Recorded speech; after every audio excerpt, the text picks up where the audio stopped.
pharaohs people into the severest chastisement. So the Quran heavily borrows from Paul's language in 1 Corinthians 3, as well as another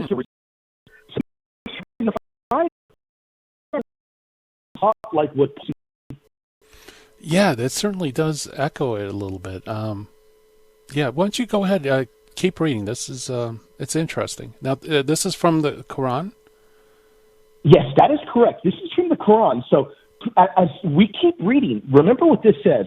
This is talking about individuals in the afterlife that are going to undergo chastisements, undergo punishing. And what the Quran says is, there shall be fire, for them shall be sighing and groaning in it, abiding therein so long as the heavens and the earth endure, except as your Lord please. Surely your Lord is a mighty doer of what he intends, and as to those who are made happy, they shall be in the garden, abiding in it as long as the heavens and the earth endure, except as your Lord please, a gift which shall never be cut off. So when we look at what the Quran is saying, when we look at it, we can tell real clearly that first off, there's chastisement, there's punishment in the afterlife, and there are clear, remember, hold on, before I go to the clear differences, there is chastisement in the afterlife. There is clear similarity between what Paul is saying in 1 Corinthians 3, because Paul talks about suffering loss, and the Greek term there talks about affliction. So the suffering loss and the person that goes through the fire in 1 Corinthians 3, that language, that dialogue is clearly borrowed and clearly in the Quran, whereas there are differences there.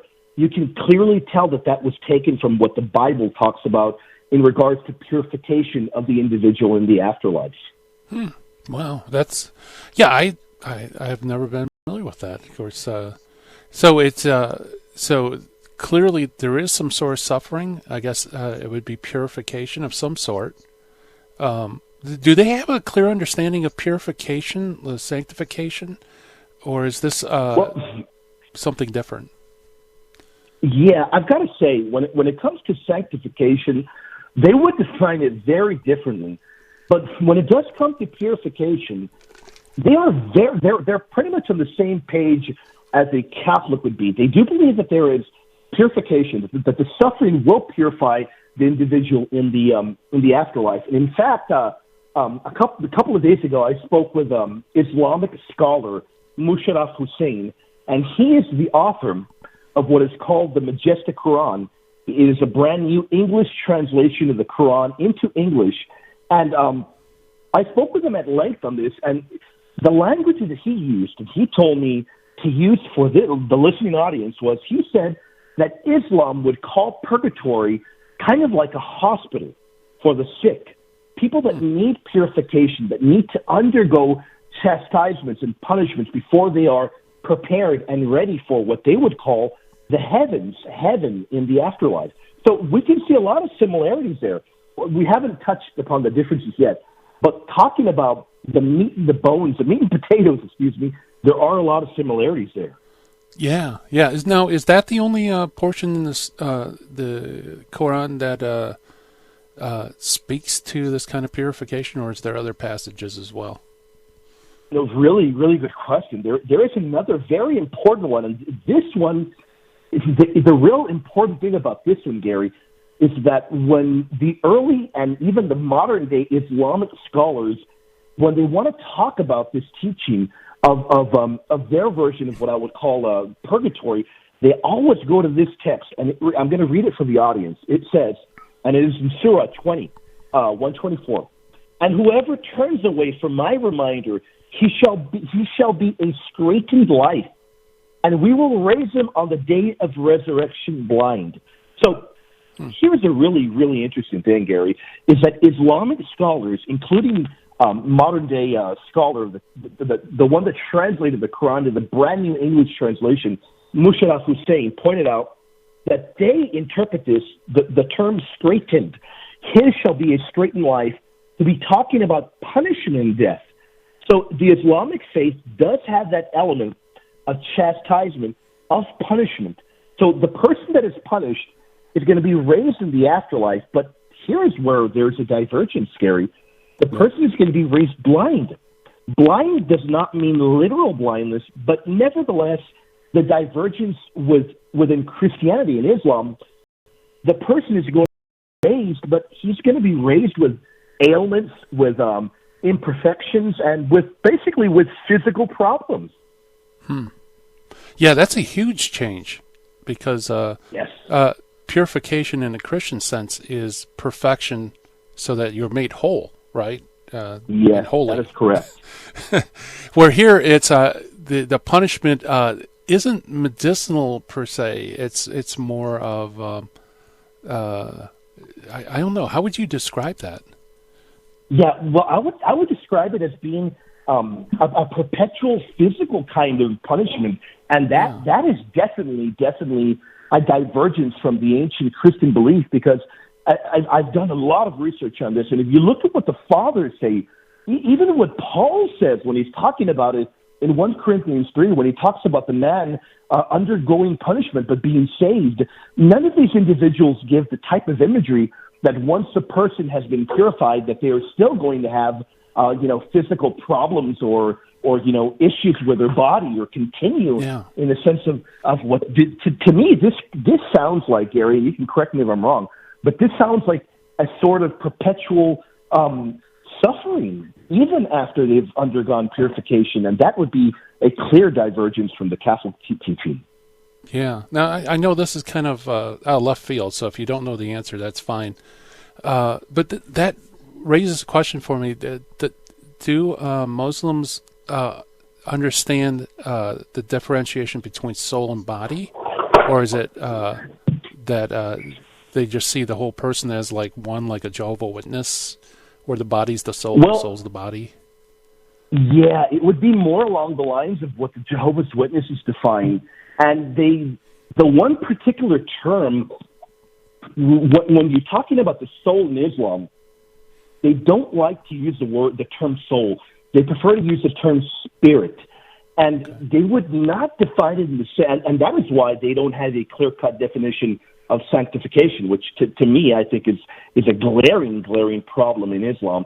But that is where there is another divergence there, is that they really go off onto another path there. It really, even in both of the most popular, because we know that the most popular sects of Islam, that they're basically cut off into two. And really, even both of them don't seem to have a clear-cut teaching when it comes to the spirit, the body, or what we would call the soul and the body. Yeah, because the purification that takes place after death, it's primarily the soul. I mean, it's because you're a disembodied soul. So yes, that's why. That's correct. Yeah. Go ahead.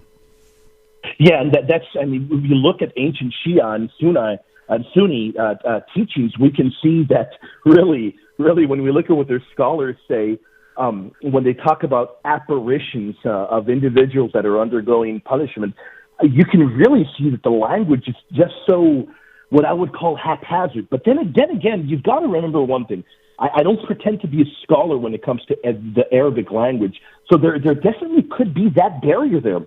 But nevertheless, that barrier is removed when we look at the exact language of their teaching. There's so much evidence of what they believe in regards to this doctrine that even if we say that there's a barrier in terms of the Arabic language, we know what they believe on this topic, and we know that even though they share many similarities, we do know that when it comes right down to it, as tough as this may sound, Muhammad just really didn't know a lot of Orthodox teachings. He adopted what he could have due to his region, but I mean, really, honestly, the Bible wasn't even available, translated into his language in the region that he was from at that point in time. And that is probably why I believe that he had to take from Gnostic teachings that he heard from word of mouth, he adopted from here and there, and really, it does lead us to a lot more problems later on down the line. Yeah. So that makes sense, because then it's kind of an amalgamation of different things. It's not really systematic and clarified, right? That is correct, yes. And we know that it is a mishmash of a number of different faiths, because as you know very well, Gary, in the Quran, unfortunately, there are teachings that that come directly from Gnostic writings that have been adopted. Muhammad adopted them as if they were dogmatic, followed by the early church, and really they were not. They were rejected. Right. Very good. Well, hey, when we come back on the other side of the break, let's go into some of this Islamic teaching and kind of clarify matters. You're listening to Hands On Apologetics. We're talking with William Albrecht. Stay tuned.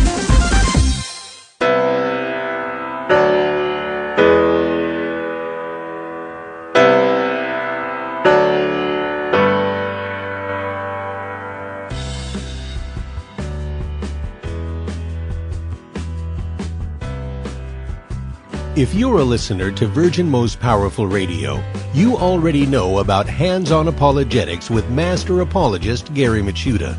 And if you're a fan of Hands On Apologetics, then we have some exciting news for you. This February, Sensei Gary will be leaving the Apologetics Dojo in Michigan to visit the Virgin Most Powerful Radio World Headquarters in Covina, California. And if you'll be in Southern California this February, we have more exciting news for you. Not only will Gary be doing his live show from our Virgin Most Powerful Radio studio, but he will be giving a live presentation on February 20th at 7 p.m. right here at the Sacred Heart Chapel. That's Gary Machuda speaking live on the topic of breaking the Bible barrier.